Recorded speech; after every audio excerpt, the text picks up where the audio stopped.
गणगौर व्रत विधि और कथा। चैत्र शुक्ल तृतीया को गणगौर मनाया जाता है। भारत के सभी प्रांतों में थोड़े बहुत नाम भेद से पूर्ण धूमधाम के साथ गणगौर मनाया जाता है। गौरी पूजन का यह त्योहार जबकि राजस्थान का तो यह अत्यंत विशिष्ट त्योहार है। पुराणों और अन्य धर्म ग्रंथों में गौरी तृतीया, गौरी उत्सव, ईश्वर गौरी और गणगौर आदि नाम से इसके विधि विधान और महत्व का विस्तृत वर्णन मिलता है। हमारे यहाँ स्त्रियां इस व्रत को सदा सुहागिन रहने के लिए करती हैं। इस दिन स्त्रियां सुंदर से सुंदर वस्त्र और आभूषण धारण करके संपूर्ण श्रृंगार करती है। घर के किसी कमरे में एक पवित्र स्थान पर 24 इंच चौड़ी और 24 इंच लंबी वर्गाकार वेदी बनाकर हल्दी, चंदन, कपूर, केसर आदि से उस पर चौक पूरा जाता है। फिर इस पर बालू से गौरी अर्थात पार्वती बनाकर उन पर सुहाग की सभी वस्तुएं, कांच की चूड़ियां, मेहंदी, सिंदूर, रोली आदि चढ़ाते हैं। गौरी की इस प्रतिमा को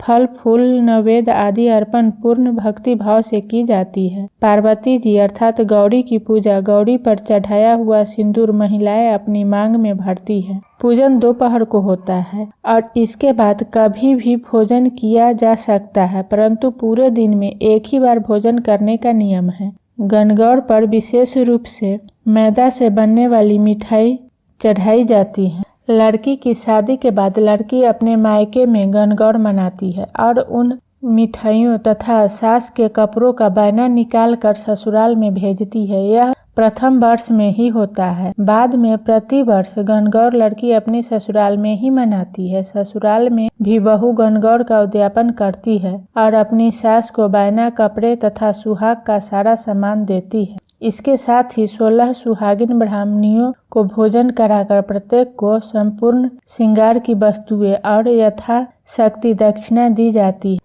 इस विधि विधान में थोड़ा बहुत अंतर हो सकता है, परंतु आधारभूत विधान यही रहता है। गणगौर पूजन के समय महिलाएं एक कहानी भी कहती और सुनती है। इसकी कथा इस तरह है। एक समय महादेव जी नारद जी के साथ देश भ्रमण को निकले। साथ में पार्वती जी भी थी। चलते चलते तीनों एक गांव में पहुंचे। उस दिन चैत्र शुक्ल तृतीया थी। गांव वालों ने जब सुना कि भगवान शिवजी पार्वती जी सहित यहाँ पर पधारे हैं, तब कुलीन स्त्रियां उनके पूजन के लिए सुंदर सुंदर और स्वादिष्ट भोजन बनाने लगी। इसी तैयारी में उन्हें देर हो गई, किंतु नीच वर्ग की स्त्रियां जैसे बैठी थी वैसे ही थालियों में हल्दी चावल रखकर दौड़ती हुई शिव पार्वती के पास पहुंच गई। पार्वती जी ने उनकी पूजा स्वीकार करके उनके ऊपर तमाम सुहाग रस छिड़क दिया। वे अटल सौभाग्य प्राप्त कर लौट गई। इसके बाद उच्च कुल की नारियां 16 श्रृंगार और आभूषणों से सजी हुई अनेक प्रकार के पकवान और पूजा की सामग्रियां सोने चांदी के थालों में सजाकर पूजन के लिए आई। उन्हें देखकर शिवजी ने कहा, हे पार्वती, तुमने तमाम सुहाग रस तो साधारण स्त्रियों में बांट दिया, अब इन्हें क्या दोगी? पार्वती जी ने उत्तर दिया, आप इसकी चिंता न करें, उन्हें सिर्फ ऊपरी पदार्थों से बना रस दिया गया है, इसलिए उनका सुहाग धोती से रहेगा, परंतु इनको मैं अपनी उंगली चीरकर अपने रक्त का सुहाग रस दूंगी।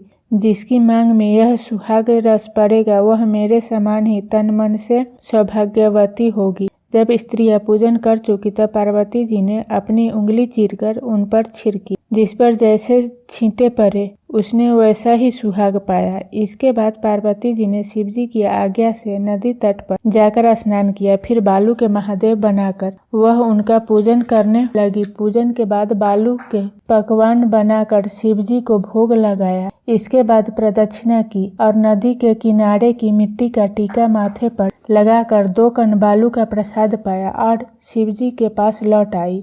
इस पूजन आदि में पार्वती जी को नदी के किनारे बहुत देर हो गई थी। महादेव जी ने उनसे देरी का कारण पूछा तो उन्होंने उत्तर दिया कि वहाँ मेरे भाई भावज आदि मायके से आ गए थे, इसी कारण देर हो गई। शिवजी ने फिर पूछा कि तुमने पूजन करके किस वस्तु का भोग लगाया और स्वयं क्या प्रसाद पाया? पार्वती जी ने उत्तर दिया कि मेरी भावजों ने मुझे दूध भात खिलाया, उसे ही खाकर मैं चली आ रही हूँ। ऐसा सुनकर शिवजी भी दूध भात खाने के लिए वहाँ चल पड़े। पार्वती जी दुविधा में पड़ गए। उन्होंने शिवजी का ध्यान करके प्रार्थना की कि हे प्रभु, यदि मैं आपकी अनन्य दासी हूँ तो आप ही इस समय मेरी लाज रखिए। इस प्रकार प्रार्थना करते हुए वे भी शंकर जी के पीछे पीछे चलने लगी। अभी कुछ ही दूर चले थे कि उन्हें नदी के किनारे एक सुंदर माया का महल दिखाई देने लगा। जब वे उस महल के भीतर पहुंचे तब वहां शिवजी के साले और सरहज आदि परिवार के सभी लोग मौजूद थे। उन्होंने बहन बहनोई का बड़े प्रेम से स्वागत किया। 2 दिन तक खूब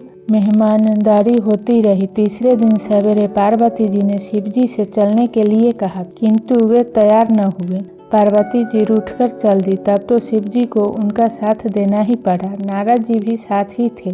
तीनों चलते चलते बहुत दूर निकल आए। सायंकाल होने पर शिवजी बोले कि मैं तुम्हारे मायके में अपनी माला भूल आया हूँ। पार्वती जी माला लेने के लिए जाने को तैयार हुई, किंतु शिवजी के आग्रह पर वे न जा सकी और नारद जी वहां गए। नारद जी ने जाकर देखा कि वहां किसी महल का निशान भी नहीं है। चारों ओर घोर वन है और हिंसक पशु घूम रहे हैं। नारद जी घंटों तक अंधकार में भूलते भटकते रहे। अचानक बिजली के चमकने पर उन्हें शिवजी की माला एक बट वृक्ष पर टंगी हुई दिखाई दी। नारद जी उसे लेकर वहां से भागे और शिवजी के पास पहुंचकर अपना कष्ट सुनाने लगे। शिवजी ने हंसते हुए कहा कि यह पार्वती की लीला है। गौरी पार्वती ने विनम्र होकर कहा कि मैं किस योग्य हूँ, यह सब तो आपकी ही कृपा का प्रभाव है। शिव पार्वती की बात सुनकर नारद जी ने उन्हें मस्तक झुकाकर प्रणाम किया और कहा, माता आप पतिव्रताओं में सर्वश्रेष्ठ हैं, सौभाग्यवती आदि शक्ति हैं। यह सब आपके पतिव्रत धर्म का ही प्रभाव है। संसार की स्त्रियां आपके नाम का स्मरण करने मात्र से अटल सौभाग्य प्राप्त कर सकती है और समस्त सिद्धियों को अपना बना सकती है। फिर आज के दिन आपकी भक्ति भाव से पूजा आराधना करने वाली नारियों को तो अटल सौभाग्य मिलेगा ही।